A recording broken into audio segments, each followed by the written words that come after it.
This your boy Narcotics. You know I already know the slogan. You know I got it. Today we reacting to a wildest, craziest story I ever heard. A 6-year-old daughter helped solve a double homicide.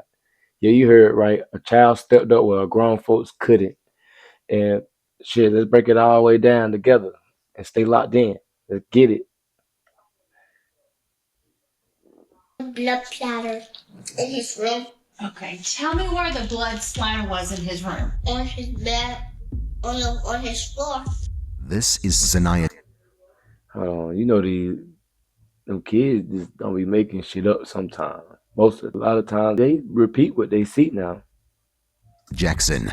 On March 8th, 2014, she was waiting in the car for her mother's. Upon hearing a gunshot, she stepped out and walked straight into a chilling nightmare, witnessing her mother's final moments. He took them to outside and just shoot them. Okay, did somebody tell you that or did you see that? I see that. He just decided to kill my mother and his daughter. This brutal double homicide might have remained a mystery, if not for one clever 6-year-old girl who kept herself hidden and became the only living witness and saw something she shouldn't have, something that could solve the case, but could also cost her life. I just had my seatbelt on and waited like this so the stranger wouldn't see me. On March 8th, 2014, in response to the 911 call, detectives from the Houston Police Department arrived at the location and found themselves at a horrifying crime scene. The bodies of 2 women were found behind a dumpster, stacked on each other, discarded like trash. The location of the bodies was at Fisherman's Cove store. Do you know what's really fun? Making a website on Wix. Hey, where Harry? Behind this store, there's an abandoned hotel. I knew this case was going to be a tough one. Detectives were able to identify them as Brittany and her. Hey, rest in peace to them for real. Cause it's sad that people actually murder people in front of their kids and leave them without a mother, a aunt, or whatever. It's sad for real. I hope they find Longtime justice. girlfriend, Crystal. It I was hope they evident find that justice, both Brittany though. and Crystal's final moments had been deeply Oh, well. traumatizing. I noticed that Whatever one was they laying is. on her back and she had what was a severe gunshot wound to the right temple with an exit wound coming out from behind her left ear. Oh, The he shot other her from the was back. laying on her stomach with a sheet wrapped around the head. We saw that her eyes were swollen and bruised, and it was immediate that she'd been a victim of some kind of blunt force trauma. It was definitely our feeling that it was overkill. It took somebody with such great force to break her neck with that blow that we knew it had to be anger, it had to be personal. And as they began scavenging through the crime scene, they discovered some crucial evidence highlighting gonna the get gruesome you, buddy. details of the double homicide. It was a white and green wooden, looked like a shutter for the outside of a window. There were Blood stains on the front of the shutter. During the scene investigation, we were also able to find some tire marks in the parking lot. The marks left behind had an extreme yaw mark, which is when a vehicle is at a high rate of speed and turns, and we could follow that out into the street. The lack of blood at the scene led us to believe that the bodies were dumped from another location. but we didn't know where. As the bodies were sent to be examined closely, detectives made their way to the families of Brittany and Crystal to break the terrible news. When I knocked on the door, the first person I made contact with was Brittany's great-grandmother. My name? Yes, Miss Ma'am. My name is Annie Lee Cosby. She confirmed that Brittany was her great-granddaughter and she had been missing for the last day or so. While we were there, Brittany's father, James Cosby, who also resided with Mrs. Cosby, showed up. What's going on? Are you the father, Brittany's dad? Yeah. Brittany's dead. Just haven't seen him. Oh, this about to be, hold on. Cause this is about to be sad, y'all.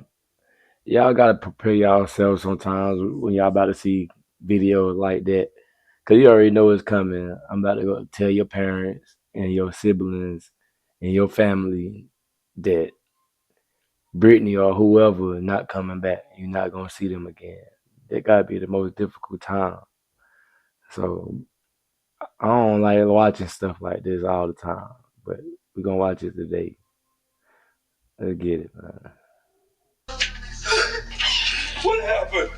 That's what we're trying to find out. Take a minute, but we're gonna really need to talk to you so you can help us so we can find out who did this, okay? What kind of vehicle do they have? It's a Kia. A Kia. It's a Kia SUV. Are they having any problems with anybody? I mean, any bad relationship breaks up, anything like that that you know that anybody that's mad at either one of them? I mean, I don't know. With no immediate leads on the case and no solid evidence or clues, detectives decided to start by interviewing Crystal's parents at the police station. As they began their interviews, they were taken aback to discover that even Crystal's own father, Ivan Jackson, opposed her relationship. So you never even would let Brittany come in the house? The only reason I let her come in the house, when she come in the house, she go sit right there where you sitting. Okay. And I didn't like that. I used to tell my daughter, I say, you ain't gay, you just up in the head. You know, I used to tell her that all the time. Yeah. You damn straight, because she just experimenting on something. Mm-hmm. She don't know what she can do. He looked and remind me of somebody I know. I ain't gonna say their name. Yeah, I am. Kirby. He remind me of this dude named Kirby I know. And he'll say something just like that. He's well known as type of a fire and brimstone preacher. Oh yeah, and he has him. a very staunch outlook on homosexuality. I accepted him. it, but he couldn't. It brought friction between both of them. Tell us a little bit about your daughter. I didn't like her changing her sexual orientation, but it wasn't nothing I could do because she was grown. I told Crystal that led. A lot of time it be them pastors. They got the gay daughter or gay son and what going on. Like this case right here. Tell me in the comments, am I wrong? But a lot of times it be them pastors and pastor daughters and sons that be really they be going against the grain. Yeah, it's weird. I guess they be rebellious because they got to do so much growing up and follow so many different rules. Husband's stuff would take her out of here. I knew it. Ivan told the detectives that the girls had stopped by the Jackson residence to pick up Sanaya and proudly show off the new car they had just purchased together. But things didn't quite go as Crystal had imagined. She wanted me to come out to see her new car. Me being as stubborn as I am, I wouldn't even get up out the chair. Crystal left with Brittany and Sanaya. Her mother made multiple attempts to contact her, but Crystal never answered her calls. My husband said he was going to go to the house and see what was going on. And if Brittany did something to Crystal, he was going to do something to her. But I told him, no, leave the gun at home. As the days went by and the investigation dragged on, the detective eventually received the autopsy report for the two girls. It confirmed that Crystal had been killed by a gunshot wound, while Brittany had died as a result of blunt force trauma. The detectives were still considering Ivan as a potential suspect. However, further details from the report revealed something that turned the case even more twisted, setting the stage for shocking revelations and a trail of new, unexpected leads. The bullet that struck Crystal was from a firearm of a higher caliber than Ivan's own gun, and in the effort to completely clear his name, Ivan consented to let them question Sanaya, who had been with Brittany and Crystal on the day they disappeared. Without delay, an officer escorted the young girl into a separate room, and once the detectives learned about the horrors Sanaya had witnessed, they were left stunned, realizing she might be holding the missing piece to a nightmare no one saw coming. Would you come sit right here for me? You like to color? Zanaya, what is the first thing you do when you get to school? Eat breakfast. Tell me everything that happened from that morning to the time you went to sleep. The morning when I was getting ready for school at nighttime, my mama was in the car, me and her. My mama said, stay in the car, and I stayed in the car, so I was taking my mama's own off. During the interview, The information they obtained from Zanaya was in bits and pieces and hard to put together. The police weren't convinced she fully grasped what had occurred that morning until she began describing an encounter she had had with the potential suspect. I heard something, so I thought it was a stranger. So I just sit it back. I just had my seatbelt on. I waited like this so the stranger wouldn't see. So she played dead. She had to play dead because, hey, I would have played dead too. I know because I would have played dead too. She had to play dead on him. That's crazy. Brittany, Crystal, and Zanaya used to stay at the Crosby residence with James and Annie. Detectives dwelled on the fact that if there was a stranger who had entered the Cosby house that morning, then why didn't James and Annie report it during the first interview? Detective Kitchens, a rookie handling his first homicide case, was certain that whatever Zanaya had witnessed was not a figment of her imagination. Determined to uncover the truth, he brought James Cosby, the only other person present that morning in the house, to the sheriff's office for questioning. You told me last you saw. Oh yeah, he looked like, hold on. He looked like YSL Woody. He did something. He looked like YSL Woody. He did something. My bad, folks. Brittany was Wednesday night. No. Thursday morning. Yeah. What time did Crystal ready? The same time they usually leave every morning. It was like just a normal morning. Nothing was out of the ordinary. Another mystery they couldn't solve was why did Crystal and Brittany leave and not take Zanaya to school that morning? And James didn't seem to have an answer to this either. That's the one thing that's out of the order. I was trying to figure out. That's because if normally they would take her to school, but yet they left her there that morning. No, man, I know you're doing the best you can. And as things come up, you know you got my number, so call anytime. Detectives spent hours interrogating James, trying to get more information out of him, but he wouldn't budge. He kept claiming that he had nothing to do with Brittany and Crystal's murders. But he looked like, I thought about it, he looked like Ice from Paid in Full. The uncle that got Mitch killed. Yeah, he looked just like him. He did it. The end, with no He did solid it. proof to He charge did it. James, Look detectives at had to him. let That's him Ice. go. But the detectives weren't done with James. They knew he was hiding something. As the investigation progressed, the detectives unearthed additional pieces of evidence that reignited their hopes. Among these discoveries were a bloody fingerprint and CCTV footage that captured the women's car on the night they disappeared. The girls had just purchased their first vehicle, which was a 2006 Kia Sorento. We knew from what Mr. Cosby had said they left around 7:30, 7:35 that morning. So we wanted to try to get any video that we could anywhere in that area showing that vehicle. The CCTV footage was from a convenience store parking lot near the Cosby residence.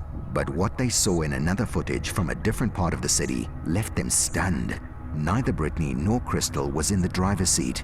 Instead, the individual behind the wheel was clearly someone else. Based on the person's height and build, it was evident they were male. Unfortunately, the surveillance camera had been positioned too far away to provide a clear image of the driver's face, leaving the detectives frustrated, yet determined to dig deeper, slowly inching towards uncovering a crucial piece of evidence. The following day, exactly 1 week after the murders, James's family joined hundreds of grieving locals in downtown Houston for a large statewide memorial. On that same day, Detectives Kitchens and his partner decided to visit the Cosby house, hoping to gather more information. Kitchens planned to question James further and, if possible, speak with Annie Lee, Brittany's elderly great-grandmother, who might offer additional insight into the family dynamics. When they arrived at the Cosby house, they learned that James Cosby wasn't home. He was attending a vigil in honor of Brittany and Crystal. Instead, they were met by Annie Lee's cousin, Cora Ledette. We get to Houcher Street. James Cosby is actually at a vigil, so we speak with a caretaker that's watching Annie Lee Cosby.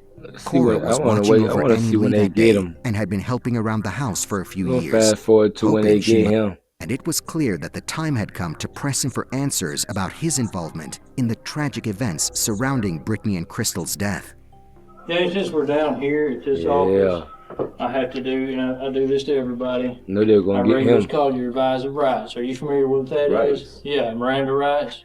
I've been watching enough TV shows to know that they say Miranda rights. That means you under arrest. As the hours dragged on, detectives found themselves growing increasingly frustrated with James's cold, detached demeanor and his utter lack of emotion during questioning. Were you aware that we were back at the house today? Today? Can you explain to me why or how in your room where you stay that carpet throughout that room and furniture throughout that room saturated with fresh blood? You Uncle Ice. And look at that house. No judging the house, but it's one of the old school houses right there. He probably he cut up the blood stain too. No. Oh, I see the blood. No, I'm sorry. It's Uncle Ice though. You've been in that room, sleeping in that room, with your daughter's blood on the carpet. I didn't know that it's like that. You say I'm. You can't miss it. I ain't seen no stains. I would see some stains. I would see some. She had the Supreme beat out of her. You explain that. You explain it. That's your daughter's head smashed in. Thrown away like a garbage. That's your daughter. This is your daughter's brains coming out of the hole in her head. And James, you did it. And you did it. The tense exchange continued for over 5 grueling hours, with James offering little in the way of meaningful answers. Everything points back to James Larry Cosby Jr. And you expect us to believe that James Larry Cosby Jr. don't know. You need to man James Larry Cosby Jr. did it. Start a sentence. I want you to finish it. What is it? I did not do this because. I'm not finishing that. What are you going to tell us? Nothing. Meanwhile, in the forensics lab, experts worked tirelessly to analyze the evidence collected from the crime scenes. During the interrogation, they made a significant breakthrough, matching the bloody fingerprints found near the dumpsters to James Cosby. Can you explain to me how your print wound up over there where those bodies were? Explain that. How you gonna explain that? Explain how your fingerprint ended up over there, nigga. Look at him sitting there looking like a fucking, I don't know what, boy. Look at his ugly ass. Damn. Recovered in Fort Killed your fucking daughter, nigga. The scene. Okay. Tell me what's your thoughts? I have none. I can't make sense of that. This crime somehow originated at that house. So what can you tell us about the house? Nothing. Nigga look like spit meter. Oh yeah, we roast people on my channel. The discovery was a critical piece of the puzzle, Yeah, which you looking further at this, we proved roast James's people. guilt You can as roast the me case back against too. him began to I solidify. don't care. What else we found on the scene? James Larry Cosby Jr.'s sheets wrapped around his daughter's head. And you expect us to believe that James Larry Cosby Jr. don't know. That's the sheet I sleep on. Or the sheet I used to sleep on. You wrap her up because you couldn't stand to look at her face and see what was done? Why did this happen? I can't tell you why it happened. His answers didn't make a lot of sense. He would not come clean, would not confess. He just never got past that breaking point. Despite this new evidence, James didn't confess, and without a confession, detectives could only charge him with tampering with evidence. So at the end of this investigation, we had collected 307 pieces of individual evidence. This was the most evidence that I'd collected for any crime scene that I've worked up until that point. Once we were done with the investigation, it was plain to us that James Cosby committed these murders. The fingerprints confirmed his presence at the dump site, but they didn't directly tie him to the murders. This limitation frustrated the detectives, who knew that unless they uncovered additional clues soon, James would face only a minor charge and a short sentence. The clock was ticking, and the pressure to build a stronger case against him was mounting rapidly. Around this time, Damn. Ivan began making That nigga appearances only on got, local news outlets, sharing his he thoughts probably on only got Crystal's tragic passing and a speaking about few how young Zanaya months was for, coping with the heartbreaking loss of her mother. I knew that the truth would soon come out. I really wasn't afraid because I had not done anything. I hadn't committed a crime or anything. I carry a lot of guilt in me because the things I should have said to my daughter, I didn't say when I had the chance. Watching them put my baby in that vault and have to leave her at that cemetery was the hardest thing that ever happened to me. His interviews drew public sympathy as he described the toll the events had taken on the little girl, painting a picture of a family struggling to process their grief. It was during one of these moments that something finally clicked for the detectives. A chilling pattern was beginning to emerge, one that had been hidden in plain sight all along. With the additional information they had recently uncovered, Zanaya's initial account from her first interview began to make more sense. The stranger she had mentioned, someone unfamiliar but present during the critical time, was most likely James Cosby. At the time of the murders, James had recently returned to live with his family, making him a plausible match for the figure Zanaya described. Determined to learn more, the detectives reached out to Ivan, asking him to bring Zanaya back to the station for a follow-up interview. This time, they carefully tailored their questions to focus on the specific details of what Zanaya had seen and heard. Their goal was to determine if her account aligned with the new evidence they had pieced together. Did you ever hear anything from his room? A gunshot. You heard a gunshot. Tell me how you know it was a gunshot. Because he just, in his room, he just said, he took them to outside and just shoot them. Okay, did somebody tell you that or did you see that? I see that. When Zanaya stepped out of the car to look for her mother, that girl ain't lying. That little girl is not lying. And he probably been around her down the whole time coaching her, trying to coach her, but she gonna tell the truth anyway. That's probably how her mama raised her, nigga. it was likely that she wandered into James's room. There, she must have seen the blood and unknowingly stumbled upon evidence of something far more sinister. Though she may not have fully understood what she was looking at in that moment, it would later become clear to her as she learned of Brittany and her mother's murders. The scattered pieces began to connect in her young mind, forming an image of the horrifying events that had unfolded. There was blood splatter in his room. Okay, tell me where the blood splatter was in his room. On his bed. You saw it on his bed? Okay, did you see it anywhere else? On his floor. Some on his floor? He just decided to kill my mother and his daughter. Based on this new information provided by Zanaya, detectives theorized what actually happened that fateful morning. Crystal took Zanaya, placed her into the car. At the same time, on the inside of the house, James Cosby and Brittany Cosby became involved in a physical altercation, at which time James Cosby snapped and beat Brittany to death. Crystal walked back into the house and was watching this take place and immediately ran out the side door to the back of the vehicle, which is where James Cosby, we believe, caught up with her, and then shot her in the head. From the very beginning, Zanaya Jackson had been the key to unraveling the mystery. Despite her age, the quiet and observant little girl held crucial knowledge that could place James Cosby directly at the scene. She had seen him with a weapon in hand, attacking her mother, a devastating image that could ultimately seal his fate and provide justice for Brittany and Crystal. A month after the investigation began, police made a significant discovery when they located Brittany and Crystal's car abandoned in a desolate parking lot. Inside the trunk, nestled in the luggage rack, they also found a bullet. Detectives worked diligently to piece together the context surrounding the crime. Their findings suggested that the conflict may have started with Brittany and Crystal's decision to purchase a new car together. This act appeared to create tension within the family dynamic, particularly in light of another discovery. Annie Lee Cosby, Brittany's great-grandmother, had recently updated her will. Annie Lee Cosby had changed her will and left everything to Brittany because Brittany was already taking care of everything while her dad was not present in the residence.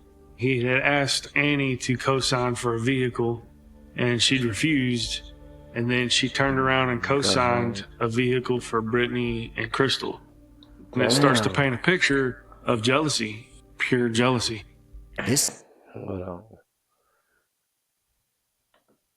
Because that happened a lot.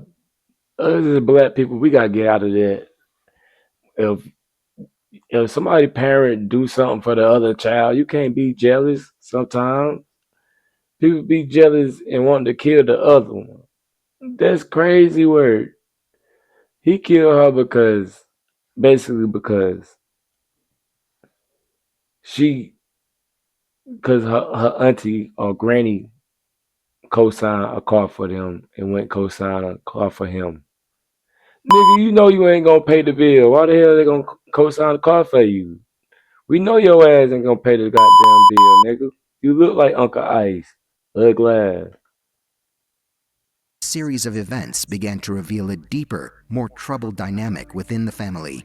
James, who was already grappling with feelings of inadequacy and exclusion, likely perceived any support of Brittany and Crystal as a betrayal. It became increasingly clear that this jealousy, compounded by other underlying tensions, played a significant role in motivating his actions and setting the tragic events into motion. Me and my wife and my church family, we have been praying for life without a possibility of parole instead of the death penalty, because killing him is not going to bring either one of them back. No matter what the situation was, they didn't deserve to die. It's been really tough, but on the same token, that it has made me much stronger, because I know I have a responsibility to do now, and that's raise my grandbaby. After the case was officially closed, Ivan and Mary were granted full custody of Zanaya, providing her with the stability and love she desperately needed. Detective Kitchens, who had been a constant source of support throughout the investigation, became her godfather, forming a bond that would last for years. It's a relief. What we did for those families.